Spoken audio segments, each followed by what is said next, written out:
is just going to be a recap of what you should have gotten this week. So let's start with the vocab. So you should have gotten that atomic radius is just going to be the size of the atom. So as you can see in this little image, we have fluorine, which is a lot smaller than a sodium.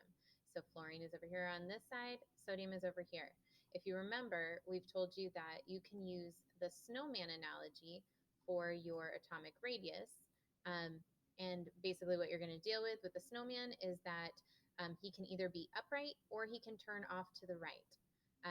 Those are your only two options for both of the analogies that were given to you. So upright or off to the right. And what you see here is that we have big at the bottom and smaller as we go up. So we increase down a group, we decrease going across. Okay, the next one that we've got is ionization energy. Ionization energy, just to kind of zoom in on this little picture right here, ionization energy is just going to be the energy that's required. So I'm going to put in energy, just kind of like our flame test lab, right? And we need to excite and get rid of an electron. So how much energy is going to be required to remove an electron from an atom? So you can see that in the Bohr model. So let me show the definition. So it's to remove or excite an electron. And so each electron is on a certain energy level. It's going to require a certain amount of energy. So as you can see, that's going to relate to the atomic radius. So if you remember, it's opposite of atomic radius. So atomic radius was large to small going across and small to big going down. Well, the opposite for ionization energy is we going small to big going across to where this corner with fluorine and helium and stuff, those are going to be your higher ionization energies, and going down the group, you're going to decrease. So you can see that that's opposite.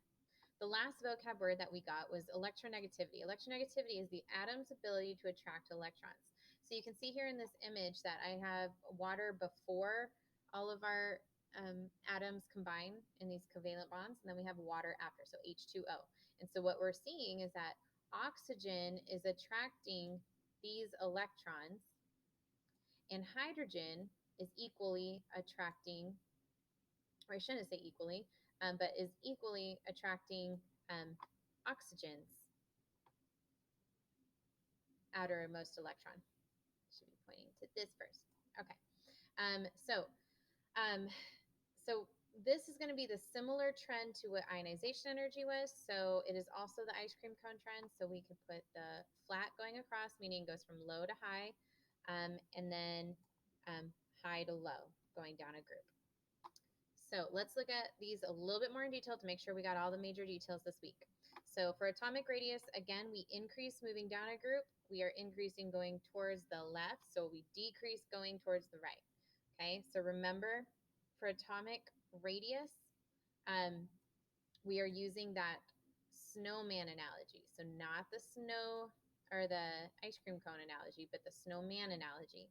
And so make sure when you are doing your practice problems, you are still continuing to use the snowman, or think about what's actually going on. What's actually going on is that as we move down a group, we're increasing the number of energy levels. So there's my little nucleus. There is energy level 1.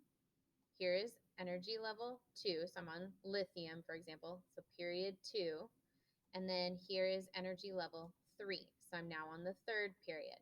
So as we move down a period, okay, so as we get lower and lower on this periodic table, moving down the group, if I were to compare, this could be like me comparing hydrogen versus sodium right now. So hydrogen was the first one, and then sodium is now what's showing here.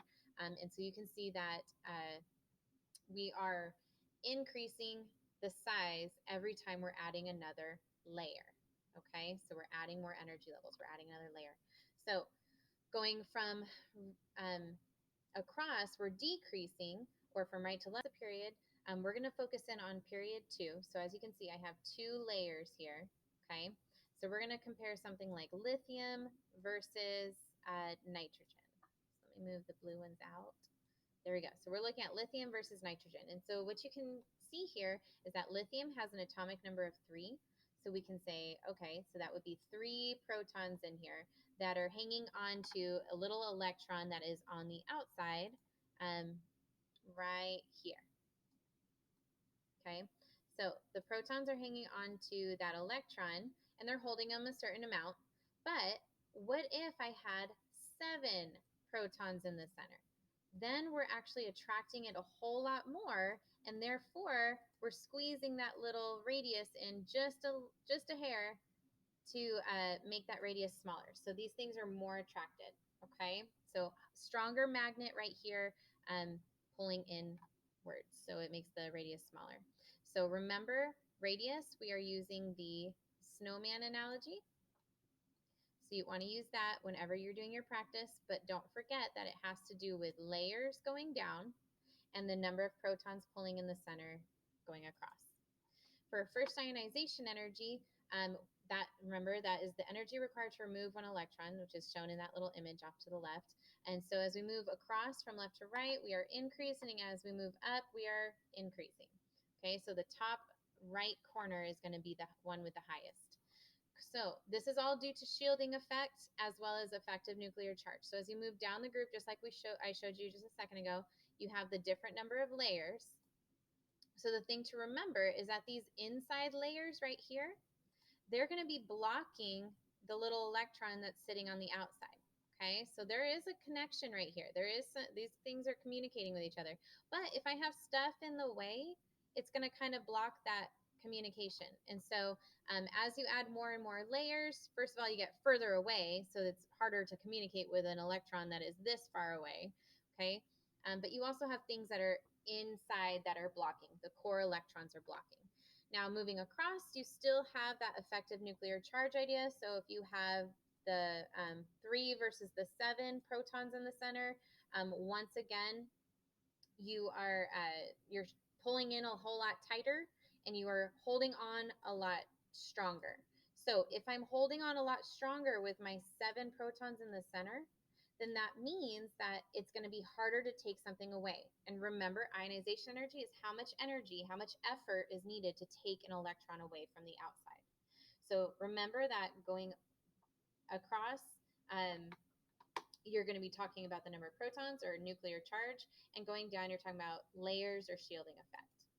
The last word that we had was electronegativity, and that was just your measurement of the ability of an atom to attract electrons for bonding. So I showed you this image over here where hydrogen is attracting oxygens, oxygen is attracting hydrogens, and so one of them is actually pulling more than the other, and that's going to be oxygen.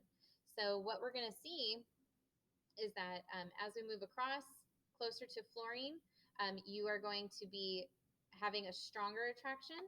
And then as you move up to fluorine, you have a stronger attraction. We leave noble gases out of this one because noble gases are most likely not going to be bonding. We'll learn about one special one when we get to that chapter. All right, shielding effect is still in play. So electronegativity, all the arguments are the same as what we had with ionization energy. So once again, layers, layers, layers, and blocking of the core electrons.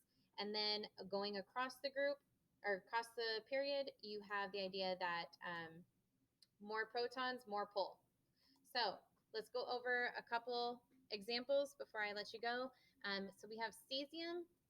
So cesium is right over here.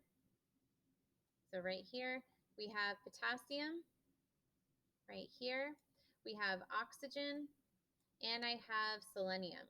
All right, so we want to go in order from smallest to largest atomic radius. So remember your atomic radius idea, we're going to be using the snowman analogy.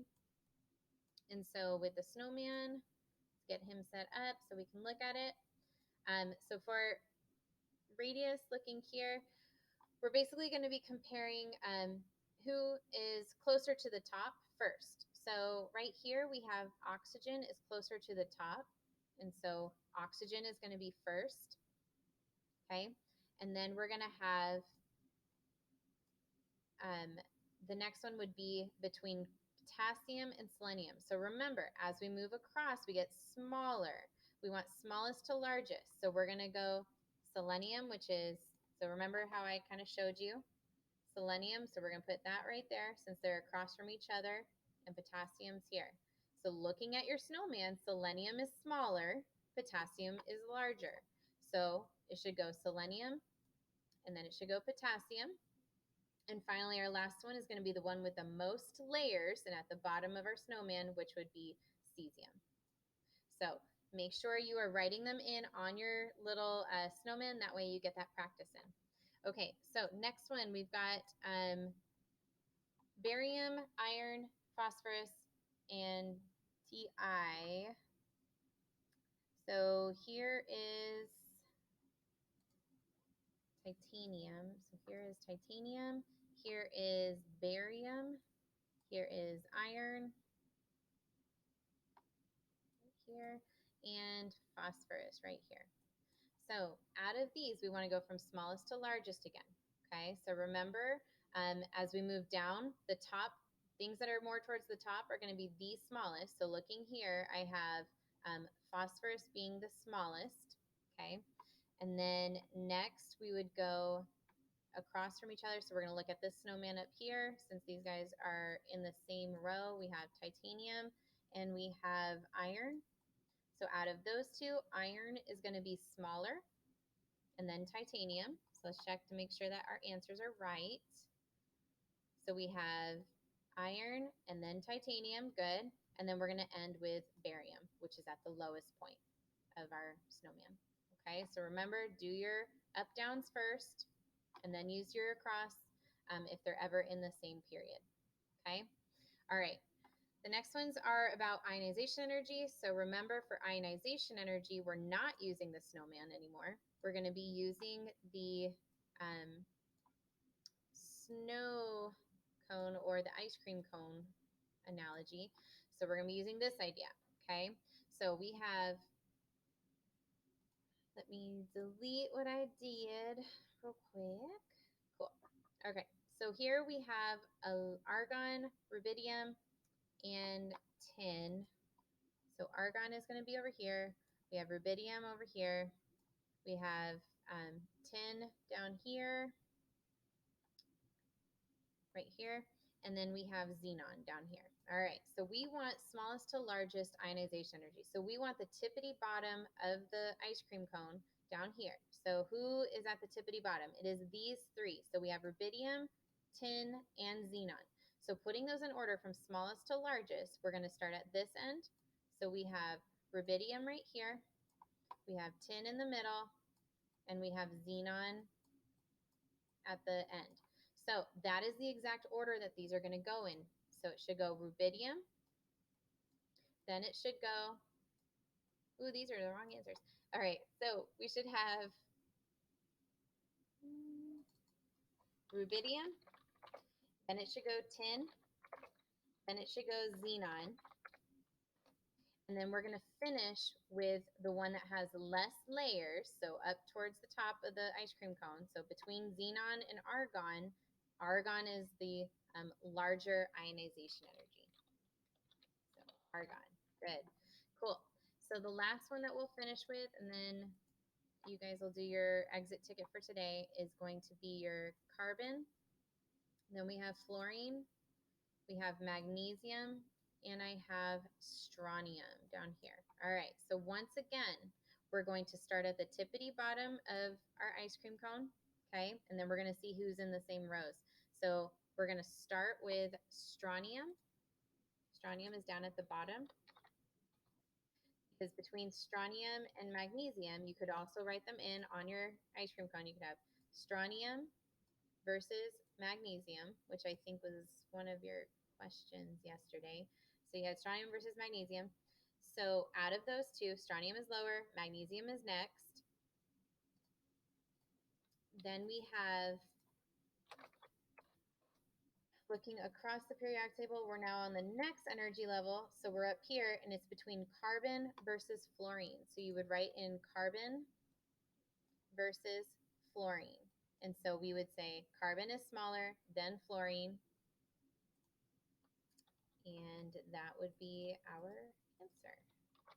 So go ahead and do your exit ticket and let us know if you have any questions.